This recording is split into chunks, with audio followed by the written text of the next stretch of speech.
This is the Inferno Podcast, the official podcast of UAB Athletics. Blazer fans, this is the place each week to get an inside look into UAB Athletics. This episode is brought to you by Pearl River Resort.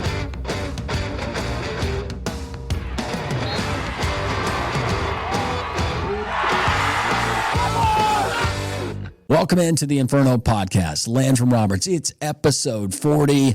And as always, the rundown being brought to you by our friends at Legacy Credit Union, the official credit union of UAB Athletics. We're going to talk football today. Sam Mills III, new defensive line coach for the Blazers. A lot of NFL experience joining the defensive side of the ball. Sam Mills, 17 plus years as an NFL assistant. So many insightful, valuable things that we can learn from him. He's going to join us.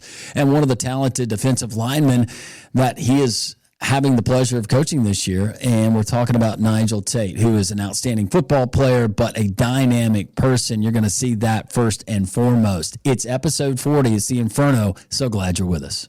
Trent Dilfer here, head football coach of the UAB Blazers. I want to tell you about my friends at Legacy Credit Union. Legacy began as University Credit Union in 1955 and remains committed to UAB faculty, students, alumni, and fans.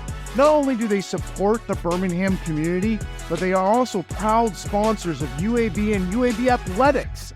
Visit legacycreditunion.com and find out why you should become a member today.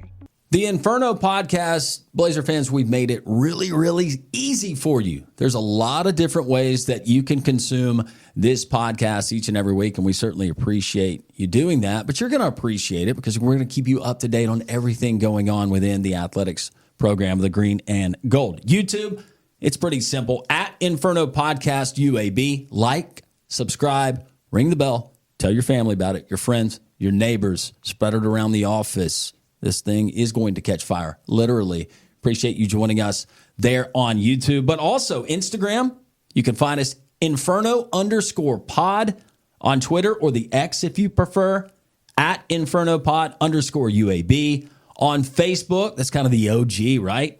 UAB Athletics. You can find it there on Facebook.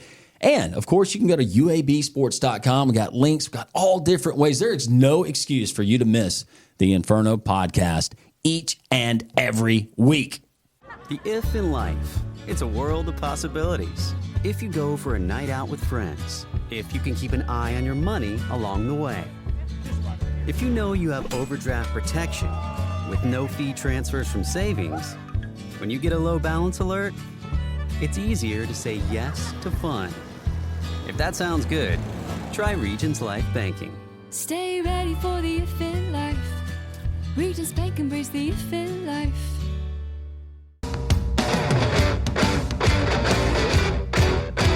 Welcome back into the Inferno Podcast. It is time for our Coach's Corner, presented by our friends at Pepsi and Viva Health. Proud to be joined by the newest defensive line coach for Coach Trent Dilfer and the UAB Blazers for 2025. Sam Mills III, and that is a name that you certainly recognize when it comes to football, the professional ranks. Your late father, Hall of Famer, and just a storied career. But I want to talk about your path, so to speak.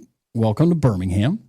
Thank you. It's good to be here. How much time did you spend in Birmingham prior to landing on the Blazer staff? I had flown into the airport quite a bit to go to other places. The airport, since it's been remodeled? No, not since it's been remodeled. Okay. It's really nice in there. They have in the interest of transportation safety or passenger safety, you have the announcement that comes over. And for many, many years when they first redid the airport, they got a new narration, and it sounded like Morgan Freeman. And everybody was convinced that Morgan Freeman was voicing all the stuff for the Shuttlesworth Airport. Attention, travelers. Maybe. I mean, Birmingham is the place to be, so maybe. You just kept waiting for that Shawshank reference. It was. That is a great movie. I saw Andy Dufresne. It might be too old for certain people, but that is a great movie. No, and we're the same age, so I feel like we can connect. Wikipedia, when you pull up your profile pic of when you were coaching in many years, how many officially? 17 years coaching in the NFL? Somewhere in there, 17, 18, I don't know, I lose track. Most with the Carolina Panthers, but you've got this one. In fact, I think you were with the Commanders, but your beard is serious. You had serious beard game going. You've trimmed it up a little bit. I trimmed it down. It will be back eventually, but the places I'm coming from, a lot of snow, a lot of cold weather, so I'm trying to get used to Birmingham right now, but it will be back. You won't have to worry about a whole lot of snow here. Not here, but we plan on playing late in the year in other places, so we got to get ready for it. Yeah, fist bump there. That's good. That's really good. All right, first of all, let's go back. You serve as an assistant in the NFL. Coach Weiss, a lot of the members, their staff, your new defensive coordinator, you have relationships with those guys from the NFL ranks. But, Coach, why? Why the college game and why UAB? I think it starts with the people. People first and foremost. I got a call from Steve Russ, and he told me he'd be working with Trent Dilfer, and knowing the caliber of those guys, it was a no-brainer. You know, you want to be around like minds of guys who want to win, guys who are still on the history edge of it, but also the innovative edge of it. So it was a no-brainer for me, knowing to work with good people and have an opportunity to, work with a young, fresh group. What was the expression, the reaction of those guys? Because I can remember Coach Russ talking about having those conversations with you leading up until prior to you taking the job and thinking, well, I'm going to ask Coach Mills, but he's most likely going to say no. And then you said yes, and it was like, what? Well, me and Russ go back a while. We've been in the trenches together, so I could tell the way he was asking, he didn't think I was going to say yes. Okay. And I don't know, he caught me at the right time, he caught me at the right day, and a guy like Russ, when he calls and you know what the job is going to be, you know that you're going to work hard, it's going to be good, honest work, it's going to be camaraderie, family. It's hard to say no to that. And then as I went through the process and I got to know Trent, I knew those were like minds together, and I knew Trent was passionate about the game. And it was like, okay, well, if you work for good people and you're in a good place, the Alabama is a great ground to get players. To get the student athletes here where you can stay in your own backyard. So it was, it's pretty easy for me to come and help. It seems like now you see the reverse. You see college coaches that are either looking to get out of it in some cases, or I want to get to the NFL because of the workload, because of the personal relationships, whether you got a young family and all of that. Not that you don't value those things, but it usually works in the reverse order. But Coach, you jumping into the college game now where there's all this extra that you're responsible for. So you see all the extra. What I see is I actually get the guy at the root of it now. Nice. So I get the guy who's still trying to be hungered to get to that level. So I've dealt with that level for so many years. I know what those guys are like. Now I want to come back down and see, hey, let me train a guy who's hungry to learn, hungry to put the work in every day to change his family's life later.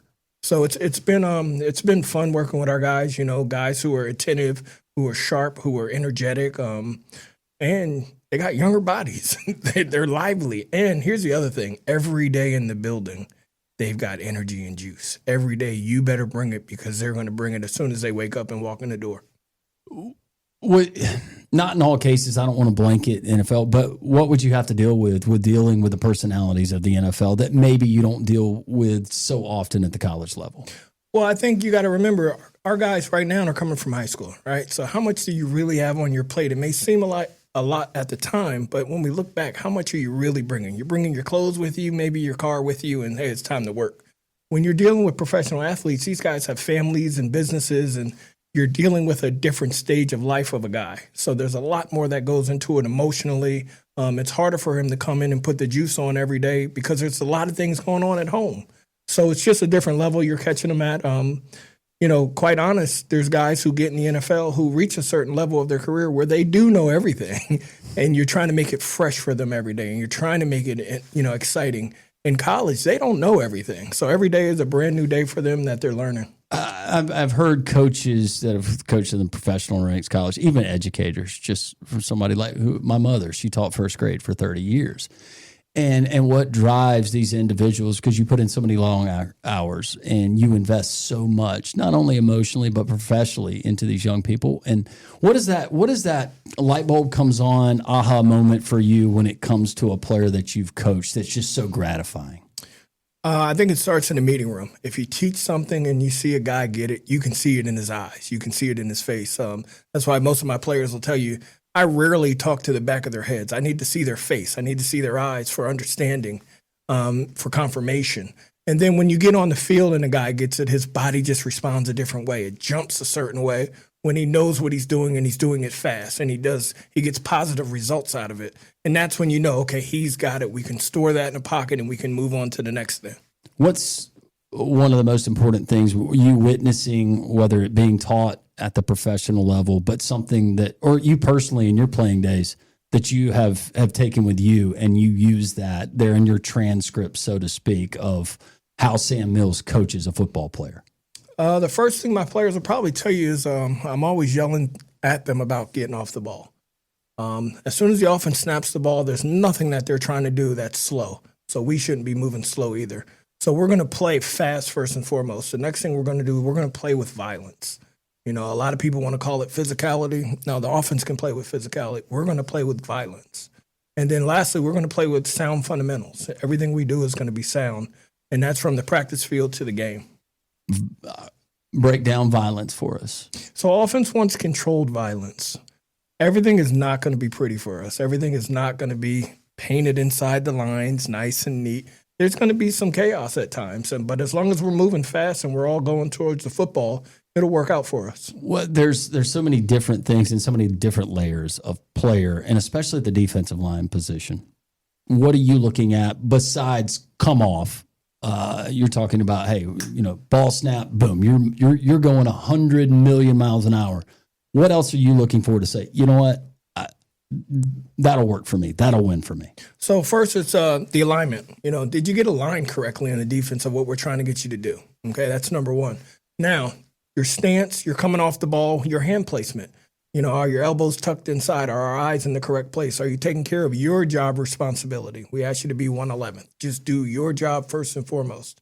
So for us, you know, so much is everybody plays off of us. People fit in gaps behind us. So first and foremost, we have to be where we're supposed to be. We have to be reliable to the people behind us. And if we're doing that and we're doing that at a fast rate, I mean, we can get a lot of things done with this defense. There are certain things that you cannot coach. To me, it was always, I can be inspired by external sources. But as far as motivation a lot of times comes from within. You just got to decide, hey, I'm going to get up, I'm going to do it. Certain things you can't coach. What are some of those things that you look for? As far as cerebrally, if I can say it, in a player and those attributes that maybe don't show up on a stat sheet. I've got to give Ron Rivera his credit on this one, and it's something, you know, we use in Carolina every day, and it's the three things that only the player can control, and that's the attitude, the preparation, and the effort. Those three things no one else can control. You know, we support you as much as we can. We'll teach you as many techniques as we can. But at the end of the day, your attitude is on you. Your preparation, once you leave me, is on you. And your effort on that field is on you. And, you know, we went out and we looked for guys to bring in that possess those things that we could see in their film.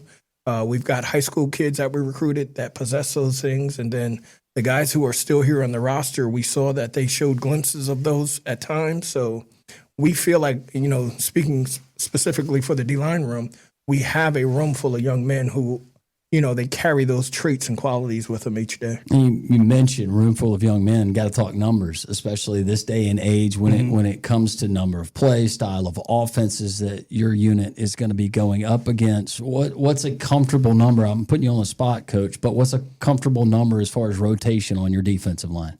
Well, I guess I look at it this way. If you can tell me how many plays in the game, then I can tell you how many guys are going to play and how much they're going to play. Okay. And how well we're doing on defense dictates that, right? So if we play a game with, low numbers, but first and foremost, the biggest thing I probably told my guys when I walked in the room is you will not play every play of the game. And the reason you won't is because I want your motor running at 100 miles per hour every time you touch that field. So you're going to get tired. Pros get tired. They got to come out, they get some water, they take a break, they go back in. So we're really as strong as the deepest what we can get, right? So we've got a room full of guys who have some experience playing. So that allows us to really rotate and stay fresh and, attack offensive lines. all the great players that you coached, you were around either growing up through being around. I know that you were, when your dad was playing, you were still a part of that team and you worked with the team in various roles, and then to becoming a player yourself and then moving on to coaching. But let's just take someone from Antarctica and they've never seen football. They have no concept of football. Okay. Right. We just discovered them. Oh my gosh, you're here. Wow, this is amazing. We want you to come and play football. You've got to turn on the tape for a defensive lineman. That is your prototypical. I love everything about it, whether it's get off, physicality, playing with violence, playing his technique. What player are you showing and going, you know what, do everything that this guy did and you're going to be just fine? Let's see. If we're talking players of mine that I've had, if we're talking an outside guy, I mean, it's a no-brainer. I got to put on Julius Peppers first and foremost. That's a good one. You know, any guy that wears a gold jacket at the end of his career is probably going to be good to show as an example.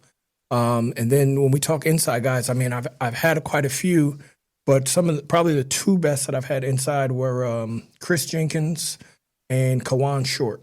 Okay. And you know, they're both interesting because one is physically imposing, and then the other one is more of a technique, hard worker, hands, hips guy. So it really depends, you know, what you're looking for. And I'll say this about Julius Peppers. He is physically imposing, right? So everybody may not be able to look at him and pull something from everything he does because it looks different. But I will say Birmingham's own Mario Addison, he is the type of guy that I would put on. He's a smaller guy when it comes to traditional ends whose motor just comes off the tape. And it shows the grit and the will and the determination. So, you know, it depends what type of guy we're bringing in. If we're bringing a guy with size, you show him size. If not, you show him, hey, you don't need the size. Here's another way to do it. Without indicting any past coaches who have coached the position, whether at UAB or other places, and players, that's not the purpose of this exercise. It's to find more about you and what we could potentially see in the 2025 season of UAB. When you met with this group, and there's a lot of new faces to UAB fans, what were you thinking to yourself, whether meeting them in person, seeing the film, and saying, all right, this is potentially what we can be? I know that's a loaded and tough question. Yeah, it's a tough question because when I first met them, we had not been on the grass yet. So I was looking at a bunch of faces that were willing to learn and ready to get on the grass, but we hadn't been on the grass yet. Once we start practicing, I start seeing that we got a bunch of guys who are hunters, and that's what I'm looking for. We're hunting the ball carrier, we're hunting the quarterback, guys who are not just happy being on the field, guys who want to make an impact. And as we kept going through lines and lines of, hey, first group, second group, third group, when you see it and it's consistent and it holds up, that's when I knew, like, okay, we're going to have something. I don't know exactly what we'll be yet, but we're going to have something because we got guys who want to be involved in the play. We got guys who have the hunger to get in on the play and not just kind of get blocked and stand there and watch what's going on. So, yeah, I'm excited about the group. I think the group has potential because of the play style that we have on defense. We're allowing them to be active. We're allowing them to attack. And then, like I said, we've got some bodies who've played before, you know, and I think when we piece that together and put it together and work together, it's going to produce something really well for UAB. We continue. Defensive line coach of the UAB Blazers, Sam Mills III. We're going to meet one of those newest additions, one of those guys that coach is trying to, let's just say, sharpen iron with iron, right? That's right. We're going to meet him next as the Inferno podcast continues.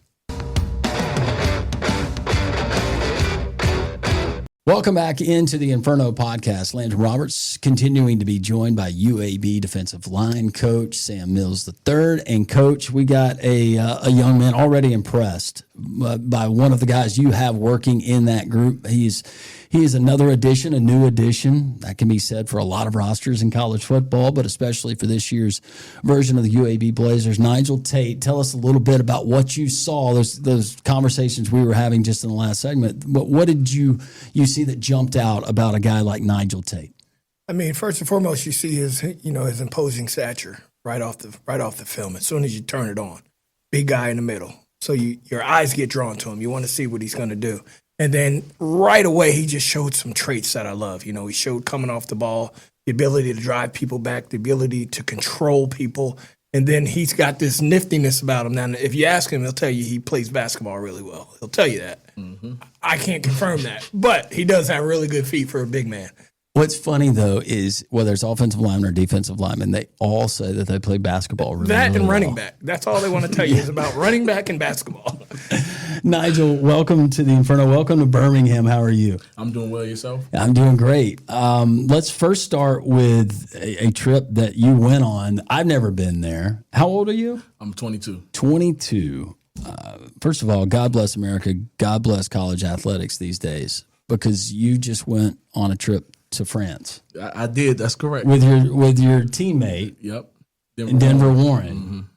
And I said, was this part of a camp? Was this part of a campaign?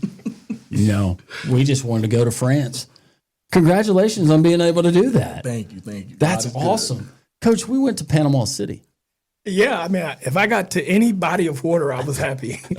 He went over a body of water. Yeah. But he's also a graduate. Yeah, that's true. So that was a graduation present too. Oh, So. and you know what? And congratulations on graduate. What were some of the big takeaways from France? I say the people are really nice. The people are really nice. I like the clothes. I think snooty. Is that wrong of me? My experiences where they were really nice. It seemed like a lot of people, especially me and my team, we are really big individuals. So a lot of people that we kind of ran into assumed that we played football. Oh, you guys in the NFL, stuff like that. Was really friendly. We were actually. Did you ever pull that card? Just I was like, what? Did you? Yeah. Yes, I am. I got to be honest. So we were inside of the. What was her name? No. It was a young kid. Okay. A young kid. He was from another country. You could tell. But yeah. So me and Denver were walking in the Louvre. A kid approached me, tapped me on my back, and I was confused because it's just me and Denver there. Who's tapping me on my back? He's like, oh my gosh, can I have a picture? Can I have a picture? And we like, yeah. And he's like, oh, you guys are in the NFL. He's like, get your friend. And I tell Denver, come over here. And it was a father and two kids, two young kids, couldn't be over 10 or 11. They came to us, asked us for a photo, and we took a photo with the family. And they was like, what's you guys' names? And we told them our names. And he was like, we're going to be looking for y'all. I told them that Denver was already in the league. And I told them that I was going to the league. But it was all in all a good experience. I was happy to at least, put a smile on those kids' faces. And being in a building of that, we were in the Louvre Museum. It was good. It was really good. So. Isn't with the expanded European games that we get this year, aren't they playing? Are they playing a game in France? They the probably think NFL? Nigel and Denver will be over there. Oh my gosh, you're going to break it to this kid. He's already been trying to find your jerseys. I can see it now. Protective Stadium. There'll be an announcement, and it'll be this kid and his family. Yeah. And it will be, please welcome Jacques Pierre and family. And they're going to be lifelong Blazer fans. What about the food over there? I don't have much good to say about the food. There are probably some places that I missed on. I did have one really good burger, and I had another dish. I do not know the name of it, but I can get the name of it. It was similar to it was similar to a wrap. Yeah, it was similar to a wrap. It had beef inside of it, lamb as well. Kind of like an empanada type thing? Not empanada. It was kind of more. I'm forgetting the name. What a crepe? Like a gyro. That's what it was. It Okay. was similar to a gyro. Stuffed with a whole bunch of meat. It had like cheese in it. It had chipotle mayo, but it was simple. But it was the best thing I had over there. And a burger that we had from a restaurant. Like I said, I was there with my teammate. The burger was 42 euros. I don't know what that conversions to American dollars. I don't either. So it was 42 euros. So I had one burger, single patty. I'm still kind of hungry after that. I couldn't do another one. But that was probably another good thing that I had as well. So I say the burger, and I'm gonna try to remember the name of that specific item that I had. But those are probably the two best things. Other than that, I wasn't a big fan of the food. Do you have a weakness as to food? Say it again. Do you have a weakness that's a food? Oh, yes. Lasagna and pizza. Lasagna and pizza. Lasagna and pizza. You will always get me. Well, you're at the right position if you're going to eat lasagna and pizza, right? Or is it no? You're shaking your head. I'm not trying to get in trouble. I'm just. What do you say, Coach? I'm not going to sit here and listen to him talk about his food escapades. No. No, we got work to do. Got work to do. Yeah. That's good. And him and Denver knew, while y'all are over there, you better get your steps in, better get your workouts in, because we got work to do. How excited were you, though, to know that you're going to be working under the leadership of Coach Mills? It was really exciting. When I came down here for a visit, that's the first person I met. We were kind of snowed into the hotel. It was 1 inch of snow, but the whole city shut down. That was very new to me. That was my welcome to Alabama moment, because in D.C., where I'm from, 1 inch of snow. That's the last time it'll happen. Don't worry about it. So yeah, we were snowed in, so it was a lot of meals and stuff in the hotel, and we just kind of hit off the bat. And then when I had learned about all of his NFL experience through coaches and through him as well, I was like, wow, this is the place that I need to be. And kind of what really sealed that deal was when I had a meeting with him. One of my friends was up here, Terrell Jackson. He was up here as well. I had a meeting with him. The meeting was probably about 15, 20 minutes, but he got straight to the point, and was already pointing out things that I can do better. This was prior to me being committed. He's already showing me what we can do. I wasn't even saying that I'm going to go here, going to come to UAB or whatnot, but he's already putting in and showed me all I need to know. Is there a word or a phrase that even if we showed up at any practice and he's coaching you guys, that you're going to hear from Coach Mills? He always got a joke. He got a nickname for everybody. What's your nickname? Well, now it's Big Baguette. Yeah, Big Baguette. Yeah. That's what he calls. So he always yelling and stuff, but it's always good criticism. It's never putting you down, and he always just telling it to you straight. Me and Denver have conversations about this pretty often. The kind of the difference that you see in a college coach and how the NFL coach, they kind of like talk to you. It's not in a demeaning manner a lot of the times that I've experienced at other schools or whatnot. But it's kind of like he's talking at you. He's trying to tell you straight up how to improve 1, 2, 3 instead of we're going to talk about 1. I'm going to give you a whole bunch of stuff, and then we're going to talk about 2, give you a whole bunch of stuff. He's kind of saying, like you said, get off. That's your first thing. Violence, your second thing. And then third thing, you got to make sure in your gap, you handling all your business, and then plays will come to you, as opposed to some coaches just kind of giving you a lot to work with and not really necessarily telling you how to do it or what you're looking for. What's your first thing you're looking for, coach? I need the 1, 2, and 3. Give me that, and then we could build upon that. And I noticed that Coach Mills has done nothing but pour into us and show us exactly how to do it, exactly how to get it done, and say you're going to do these things, you can make plays, you can go get paid on Sunday. How long have you and Denver Warren, how long have you guys been buddies? So we met on our visit up here.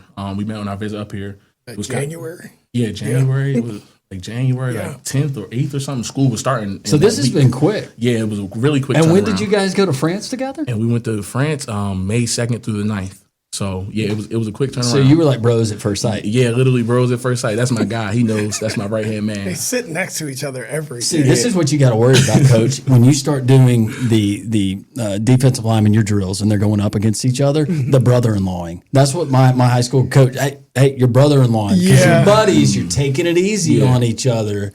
You got to watch that. I'm not concerned about that because they know the standard. They know what we're looking for, and they're practicing for a reason. They're not just doing it to get through it. They're doing it to get better. So I'm not really worried about the brother-in-law and with these two. These two, I'm more worried about like mischievous stuff. They're together all the time. They sit next to each other in a meeting. They line up next to each other all the time. They're just around each other a lot. So I keep my eye on those two, but I also have confidence because they're older guys and they're my more mature guys in the room. I've gotten to a place, and I don't even know if they knew I was doing this to them, but I kept kind of, we talked about bullet point coaching, and everything is direct in bullet point with them so that they understand what I'm looking for. And then as we got close to the end of spring, all I have to do is say, hey, Nige, and then he would start coaching me on what was wrong or what was right. And that's the place I wanted to get with them, to where they could start understanding before I needed to say it. Nice. Your charisma, just meeting you, I've known you for now half an hour. You can just tell you got that it about you. What, after football is over, you got aspirations to do something other than football? Absolutely. So I want to work I actually just got my degree in finance and marketing, just graduated from Boston College. I'm working on my master's now. I'm trying to finish that up here at UAB. And I also do want to get my doctorates. That's way in the long run after football. But post football, I want to work in I want to be a financial analyst. Or also don't work stock trading and what certain things like that. That's my goal: open up my own brokerage and trade stocks for the rest of my life, and also do real estate as well. So, That's his original nickname, Big Crypto. Big Crypto? Oh yeah, I like that. Yeah. That was like one of our first conversations. We were talking about Bitcoin and stuff, and he was like, "I feel like you got a feeling you know about this." And sure enough, I kind of got a good In different situations, Big Baguette could work, but Big Crypto. Big Crypto first and foremost. I need to know more about this guy, and I need to get his number for future financial advice. We continue here on the Inferno podcast. This is our student athlete segment of the week. Nigel Tate, one of the newest defensive linemen for the Blazers, and of course, defensive line coach Sam Mills III. Tell us about your previous spot. I know it was at Boston College, but And sometimes it takes years after the experience for us to fully appreciate, and I'm sure that will naturally happen with you. But already, what are some things that you appreciate about being there at Boston College and playing in the league and against the folks that you did? Well, the biggest thing I say is like you understand that you have a schedule. The schedule, like you're going to be doing this from this time to that, and then the standard up there was very high, academically and on the athletic side. So being able to learn how to balance both of those things, how to maintain friendships, relationships, how to have a relationship with your coach is different than your relationship with your teammates and certain things like that. I say that, and the academics was probably a big thing up there, like the academics. Being able to balance that. I came from a school in Maryland called Bullitt School, really good academic school, athletically as well. But just the gap between high school and college was amazing. And my coaches were really good. Like, it was really the academic staff, the SAS staff, they were really good and helping me be able to work through my problems, whether that's schoolwork or off the field issues. The football coaches supported us. They wanted us to be just as good off the field as on the field. And that was another thing. They pushed education. I'm not sure familiar with other schools are doing, but I did know Boston College and the coaches were, you're going to be really good at football, but you got to handle your stuff in the classroom. Because like they said, the air's going to come out the ball at some point. So they always wanted us to be ready for whenever that was to happen, whether that's 1 year or 10 years. This might be tough to answer, but you're only a few months into it. What has the new stop here in Birmingham at UAB, what has it already kind of taught you, revealed to you? It's pretty much told me the same thing, the standard. Coach Dilfer's always preaching standard. We even have a book that he makes us. We got to read, got to always be on point, and all of that. So things like that. Just the standard. There's no drop off. We come here to work. We come here to get things done. We're not here to play around. Our time here is limited. Whether that's inside of the classroom, whether it's inside the weight room, whether it's inside the meeting rooms, on the field, whatever you want to call it. But it's limited. So the standard is this: either you're gonna jump on the train, you're gonna get off the train, or the train gonna leave one way or another. But bring people along. That was the biggest thing, standard. And I love the standard that he set, especially for this year and the years prior. It's building something good. So let's play out a hypothetical scenario. You and Denver are out for a nice lasagna dinner. Mm-hmm. You walk out. You see some young Blazer fans with their parents. They're walking up to you and they're going, "Hey, that's Nigel. That's Denver." First question you get: how many games are we going to win this year? How are you answering that? I tell them we're gonna win it all. We're gonna win it all. You got to go in there with supreme confidence. That's the start. Confidence. A lot of times, especially being an older athlete now. When I was younger, the confidence wasn't always there. But then you realize it's not much of a drop off physically and technically between you and the older person. It's kind of a lot of times the confidence. He's thrown that chop club 100 times. Oh, he knows he can do it. As opposed to I never threw it before. I'm kind of going there a little slow, kind of going there a little antsy and stuff. But you throw it with some physicality, like Coach said, violence, it'll work. And then that confidence starts to build more and more and more. So I'm going to go in there off the bat. We're going to win them all. You like that answer, didn't you? I mean, if he doesn't believe we're going to win, who should believe we're going to win? No. Mm-hmm. Why even show up, right? Yeah. It all starts with you. Does a boxer go in the ring thinking he's not going to win? Nope, not. All right, well, you got a glass jaw. That's right. We're going to continue our conversation. We do something called lightning round, and we just pose just some random, some of them have to do with football, but other questions just to learn more about you guys, both coach and player, as you're all the part of the UAB family. The Inferno podcast, it's a fun one. We continue. Welcome back into the Inferno podcast. Landrum Roberts, Coach Sam Mills III, defensive line coach for the Blazers, and also one of the newer additions of the UAB football team for 2025, defensive lineman Nigel Tate. It is time for our lightning round. We just pepper you guys with some questions. If you need clarity on a question, we can certainly do that. And then there might be a follow-up question or two, and that might be the only question that we just get stuck on. But okay. In theory, it is lightning round. Let's do it. But you don't have to be super quick. Explain how you want. We have a sheet here, and then just whatever comes to Landrum's mind. Those are the ones that are kind of dangerous. These are the ones that have been approved. All right, Coach, we're going to start with you. Age before beauty. Take it. If you were given a chance to explore the deep ocean or space, which would you choose and why? I think I'm going to go the deep ocean because I know at the end of the day I'll have food. So if we need to pull some fish, some crab out of there, we got action. Yeah. Maybe find a nice beach and relax and figure out a plan. In space, I don't know what's going on up there too much. So I'm gonna stay away. If we were to go down to Gulf Shores, our Gulf Coast here in Alabama, or Orange Beach, how far are you swimming out with a raft? With to the a raft? sandbar? Yeah. Are you going? Oh yeah, we're gonna get away from. Are you worried from the about people sharks? a little bit? No, if it's gonna happen, it's gonna happen. Okay. Important. What about you? Deep space or deep ocean? I'd probably say, deep ocean as well. Space is kind of just too big for me. I just feel like it's a lot of nothingness out there. As you know, you see a whole bunch of planets and stuff, and it'll be like planets are 100 light years away or whatever. I don't even know how to calculate that. So that's a little too far for me. But deep ocean, I kind of like marine animals. I do like the outside. We can find some treasure. Yeah, we maybe can an find some ancient treasure. form of crypto. Yep. Right? Yep, see, maybe so, and also I kind of like history too. So you find structures and certain things like that. Still looking for Atlantis, to this day. They're still looking for that. Yeah. But yeah, I would probably say the deep ocean. Okay. Deep ocean. Great. Both of your answers excellent. What's your all-time favorite sports moment? It can be as a viewer, as a participant. Ooh. Favorite sports moment is probably growing up watching my father make like goal line stances and stuff. Whether it be like really, really, really young, I have like vivid memories of like him tackling Herschel Walker in the USFL, or older memories of him tackling like an Eric Dickerson or a Roger Craig, stuff like that. But probably seeing back in the day when they used to really run the ball on 3rd and 1, 4th and 1, down the middle, or even jump over the top at the goal line, and seeing those collisions. Okay, that's really good. I'd say for me, I'm kind of a little younger generation. So Odell Beckham, when he made that catch, that's probably one of the most. Good one. Yeah, that's probably one of my most iconic moments. I've probably watched that clip hundreds of times. And like I say, all the big guys want to play receiver and stuff in the backyard. So I would always try to do it with Odell Beckham. So yeah, that's probably my most iconic one. Definitely the biggest one for me, because that was kind of like what brought me into like watching football and stuff. Because I don't know if you didn't know, I didn't start playing football till my sophomore year of high school. So prior to that was basketball. So I was kind of good at basketball. He's good at basketball, coach. I mean, he's got feet. Yeah. I was kind of good. What size shoe you wearing? 13. So, Okay. Got feet. Yeah.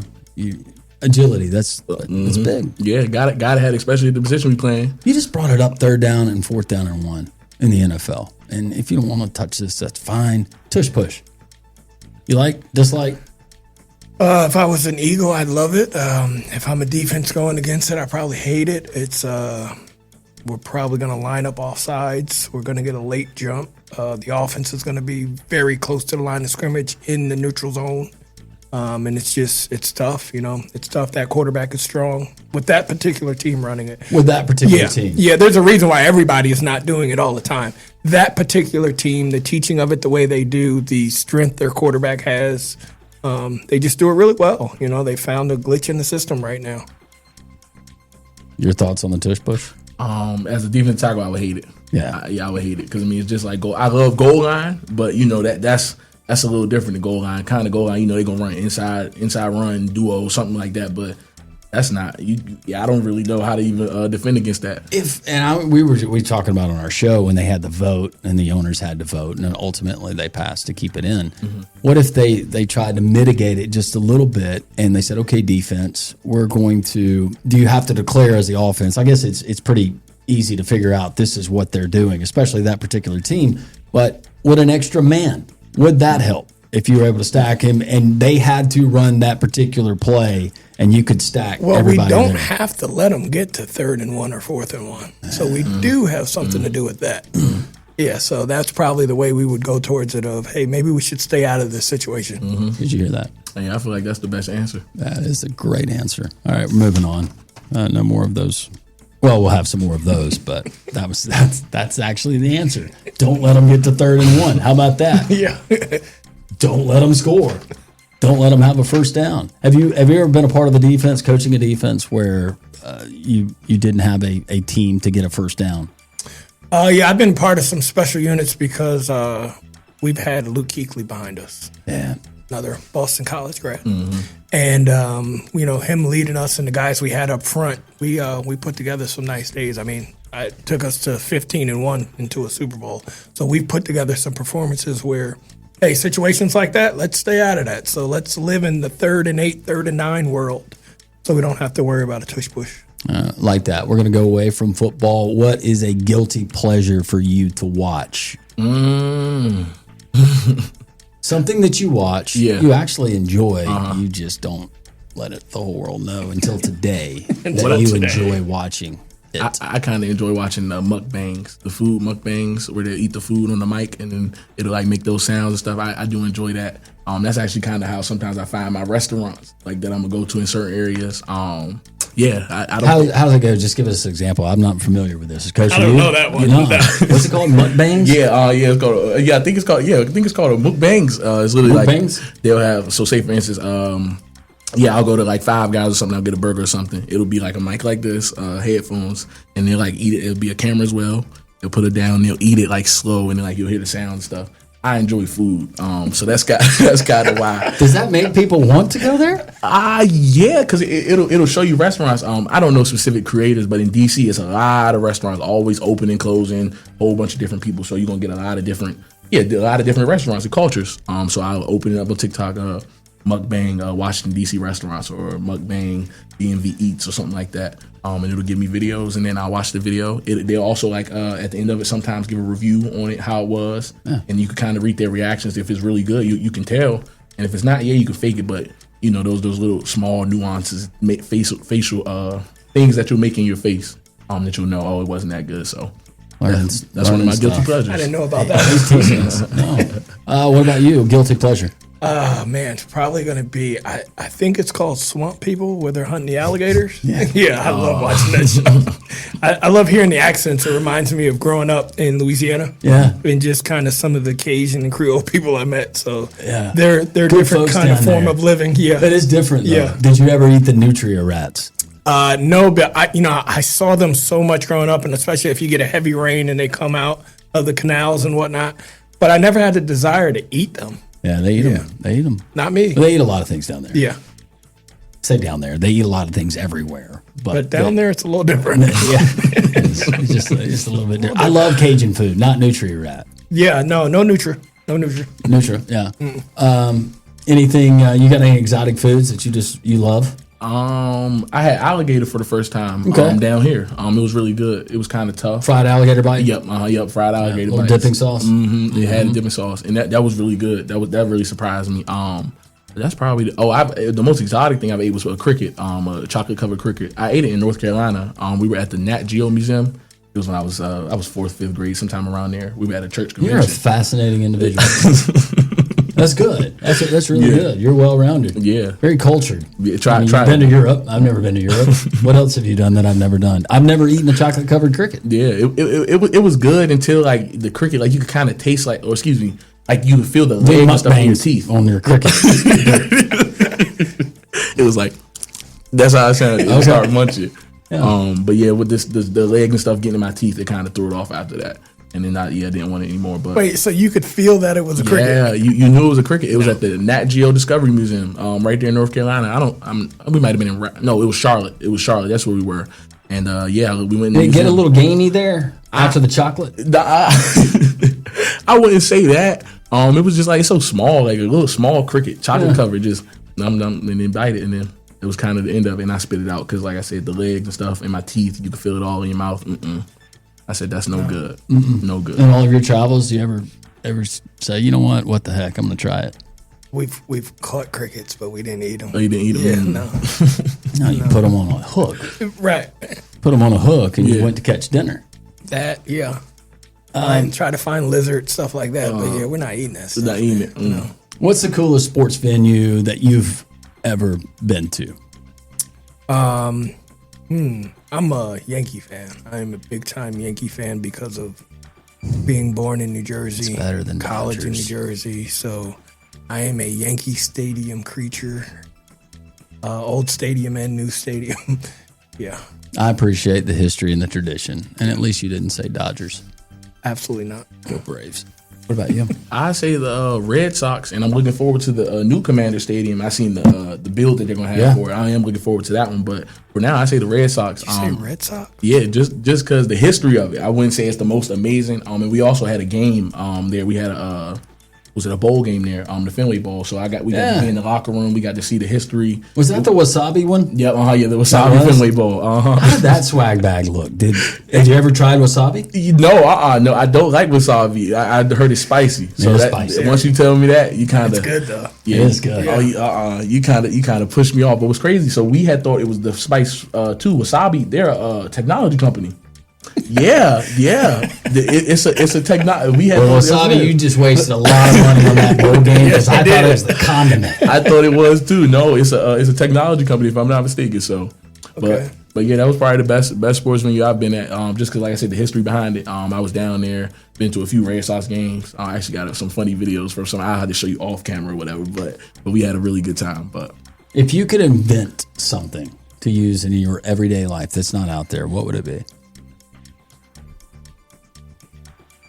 I would say something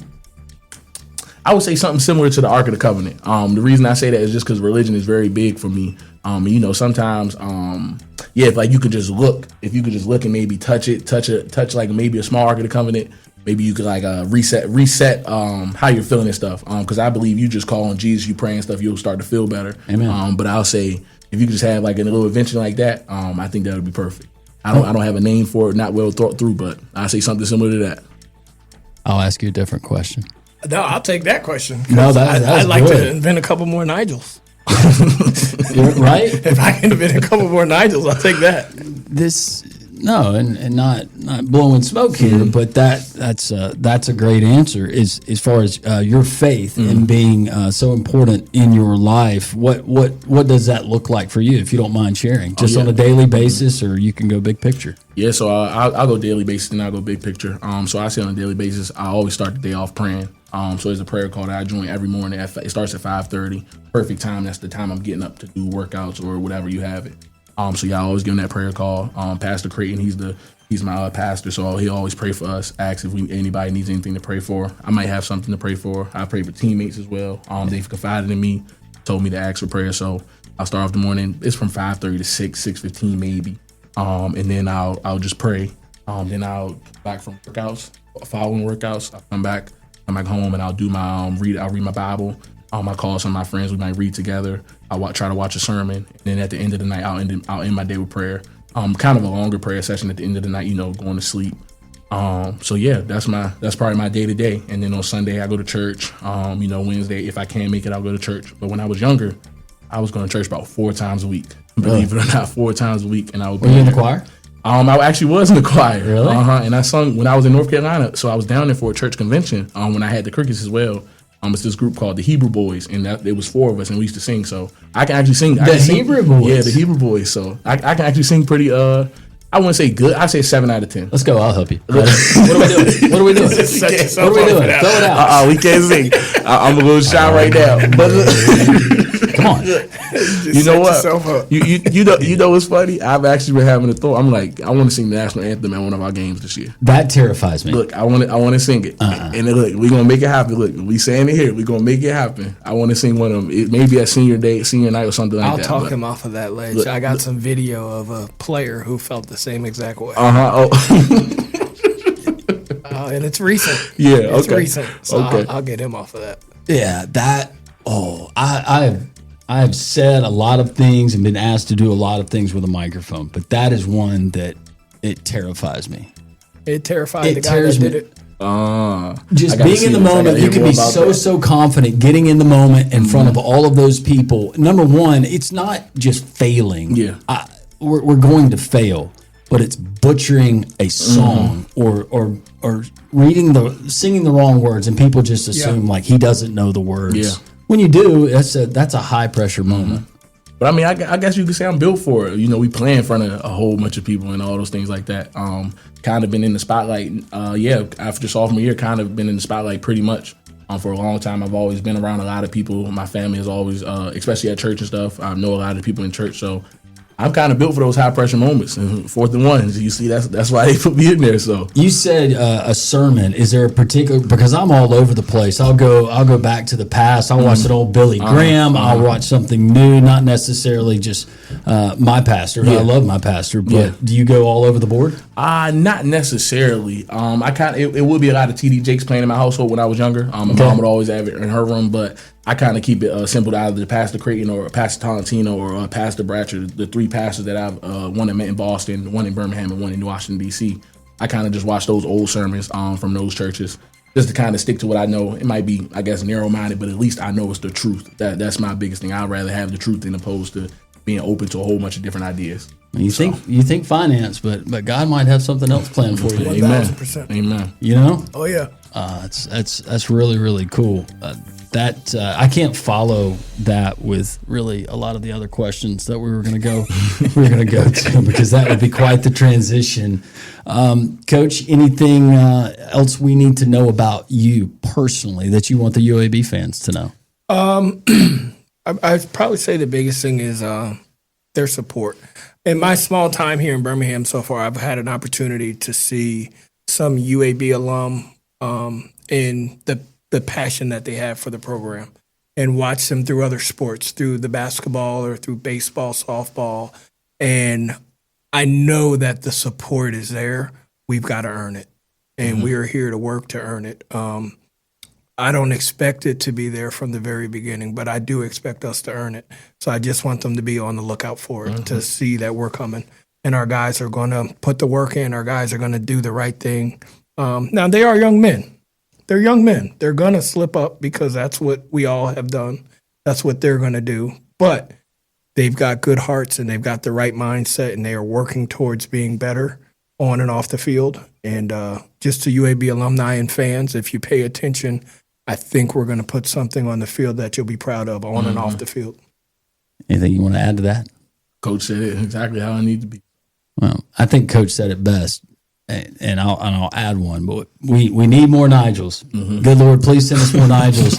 But also, good Lord, please send us more Coach Sam Mills. Coach, thank you so much. Thank you, guys. It's been great meeting you, and can't wait to continue and watching you not only coach, but also guys like Nigel and others that you're coaching, not only to mold them into becoming successful and great football players, but men. That's awesome. Thank you. Thank you, guys. Nigel, we appreciate it. Thank you. Go Blazers. Yes, sir. Go Blazers. Inferno Podcast, we continue.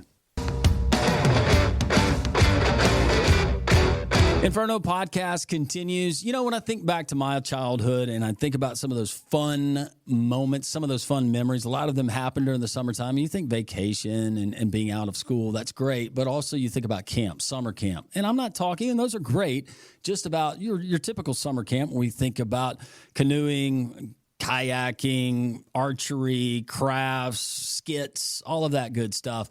But how about a specific sport and to be trained by some of the best in the business? Check out UABsports.com, and across the summer months, whether it's Johnny or Susie and they're interested in a particular sport or they just want to learn more about it, they can do so with a host of different sports across the UAB campus. You can find out more, as always, comprehensive list of the camps, information about those camps, but also up-to-date news, scheduling, and all you need to know green and gold athletics there at UABsports.com. This is the Inferno Podcast, the official podcast of UAB Athletics. Blazer fans, this is the place each week to get an inside look into UAB Athletics. This episode is brought to you by Pearl River Resort.